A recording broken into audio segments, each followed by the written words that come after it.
اعوذ باللہ من الشیطان الرجیم، بسم اللہ الرحمن الرحیم۔ عائشہ اسلامک ہسٹری کی پیاری بہنوں اور بھائیوں، السلام علیکم۔ آج کی اس ویڈیو میں آپ کے ساتھ آج رات یعنی کہ 29 رمضان المبارک کی خاص طاق رات، آخری طاق رات کا خاص عمل، خاص وظیفہ شیئر کروں گی، اور آج کی ویڈیو میں آپ کے ساتھ بالخصوص 2 رکعت نماز نوافل پڑھنے کا طریقہ کار شیئر کروں گی، کیونکہ 2 رکعت نماز نوافل پڑھنے کی اتنی فضیلتیں، اتنی برکات ہیں کہ آپ اس کا اندازہ بھی نہیں لگا سکتے۔ میری اسلامی بہنوں اور بھائیوں، یہ رمضان المبارک کی آخری گھڑیاں، اور ہمیں ان آخری گھڑیوں اور آخری لمحات میں اپنے رب کو راضی کرنا چاہیے۔ میری اسلامی بہنوں اور بھائیوں، شب قدر کی اہمیت اور فضیلت اور اس کے نوافل کے بارے میں آج آپ کے ساتھ شیئر کروں گی۔ اللہ وحدہ لا شریک نے ماہ اور سال کا نظام بنایا اور کائنات میں مختلف اشیاء کو ایک دوسرے کے مقابلے میں شرف اور فضیلت بخشی۔ بعض مہینوں کو بعض پر اور بعض ایام کو بعض پر فضیلت دی، اور اسی طرح بعض راتوں کو بعض راتوں پر فضیلت اور برتری حاصل ہے، اور بعض دنوں کو بعض دنوں پر۔ تو میری اسلامی بہنوں اور بھائیوں، شب قدر بھی رمضان المبارک کی آخری عشرہ مبارک میں ہے، لہٰذا ہمیں شب قدر کی تلاش کرنی چاہیے، اور احادیث کے مطابق شب قدر رمضان المبارک کے آخری عشرے کی طاق راتوں میں ہے، جو اللہ رب العزت کی رحمتوں کا خزانہ اور برکتوں کا خزانہ ہے۔ اور تو اور یہ رات تقدیر ساز رات ہے، کیونکہ اس رات میں قرآن مجید جیسی تقدیر ساز کتاب نازل ہوئی۔ بقول شاعر کے کتاب خدا کی یہ تاثیر دیکھی کہ بدلتی ہوئی قوموں کی تقدیر دیکھی۔ اس رات اللہ سے مانگو گے تو اللہ کی ذات ہماری تقدیر کو بدل دے گا۔ میری اسلامی بہنوں اور بھائیوں، رمضان المبارک کی راتوں میں سے ایک رات شب قدر ہے، جو بہت ہی زیادہ قدر و منازلت اور خیر و برکت کی حامل رات ہے، اور اس رات کو اللہ تعالیٰ نے 1000 مہینوں سے افضل قرار دیا۔ 1000 مہینے کے 83 برس 4 ماہ بنتے ہیں، کہ جس شخص کی یہ ایک رات عبادت میں گزری ہو، گویا اس نے 83 سال 4 ماہ کا زمانہ عبادت میں گزار دیا، اور 83 سال کا زمانہ کم از کم ہے، کیونکہ اللہ نے ارشاد فرمایا کہ اللہ کریم جتنا زائد اجر عطا فرمانا چاہے عطا فرما دے گا۔ اس اجر کا اندازہ انسان کے بس سے باہر ہے۔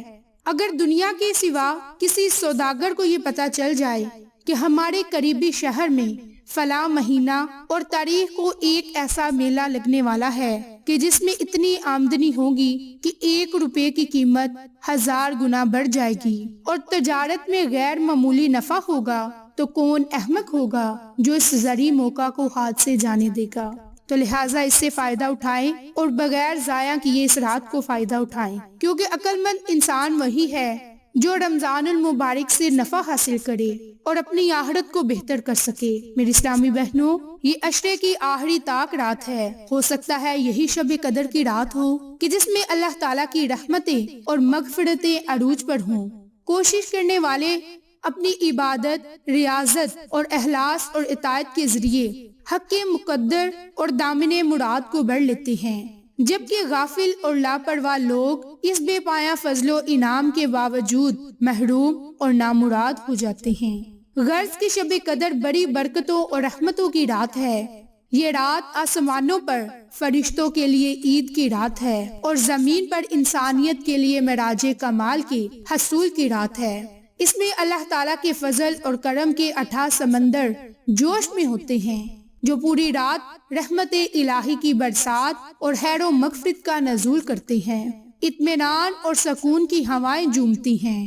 اس رات مردہ دلوں کو زندگی عطا کی جاتی ہے، روحوں کی تاریک دنیا کو انوار تجلیات سے جگمگا دیا جاتا ہے۔ جبریل امین فرشتوں کے جرمٹ میں نازل ہوتے ہیں، اور پھر جو شب بیدار ہو ان کو سلام ملتا ہے۔ اس لیے کہ اگر کوئی بندہ شب قدر کی جستجو میں کامیاب ہو جائے تو اس ایک رات میں اللہ تعالیٰ کے قریب وہ اتنی منزلیں طے کر سکتا ہے جتنی 1000 راتوں میں بھی نہیں کر سکتا۔ میری اسلامی بہنوں، اس رات کی بہت زیادہ فضیلتیں برکات ہے، اور یہ رات ہمیں نازل کیوں ہوئی؟ اس کا سب سے بڑا حصول یہ ہے کہ نبی کریم صلی اللہ علیہ وآلہ وسلم کی امت پر شفقت ہو، آپ صلی اللہ علیہ وآلہ وسلم کی غمخوری ہو۔ ایک روایت میں ہے کہ حضرت ابن عباس سے منقول ہے کہ آپ صلی اللہ علیہ وآلہ وسلم کی بارگاہ اقدس میں بنی اسرائیل کے ایک ایسے شخص کا تذکرہ کیا گیا کہ جس نے 1000 ماہ تک اللہ کی راہ میں جہاد کیا، تو آپ صلی اللہ علیہ وآلہ وسلم نے اس پر تعجب کا اظہار فرمایا اور اپنی امت کے لیے آرزو کرتے ہوئے جب یہ دعا کی کہ اے میرے رب، میری امت کے لوگوں کی عمریں کم ہونے کی وجہ سے نیک اعمال بھی کم ہوں گے، تو اس پر اللہ کی ذات نے اپنے محبوب کو شب قدر عنایت کی۔ تو میری اسلامی بہنوں، یہ مقدس رات اللہ تعالیٰ نے فقط نبی پاک صلی اللہ علیہ وآلہ وسلم کی امت کو عطا کی، اور یہ سابقہ امتوں میں یہ شرف کسی کو حاصل نہ تھا۔ تو میری بہنوں، ہم کتنے خوش نصیب ہیں کہ ہم امت محمد میں ہیں، اور امت محمد میں ہمیں کتنی نعمتیں ملی، ہمیں کتنی خاص راتیں ملی، ایسی برکات والی راتیں کہ جنہیں ہم تلاش کر کے اپنی دنیا آخرت کو سنوار سکتے ہیں۔ میری اسلامی بہنوں اور بھائیوں، شب قدر کی رات کثرت سے دعا کریں، اللہ سے اپنے گناہوں پر ندام ہوں، توبہ کریں، قرآنی کلمات پڑھیں، قرآن کی تلاوت کریں، نوافل ادا کریں اور اپنے رب کو راضی کریں۔ جب رب کو راضی کر لیں تو اپنے گناہوں کی توبہ کریں، اللہ سے معافی طلب کریں۔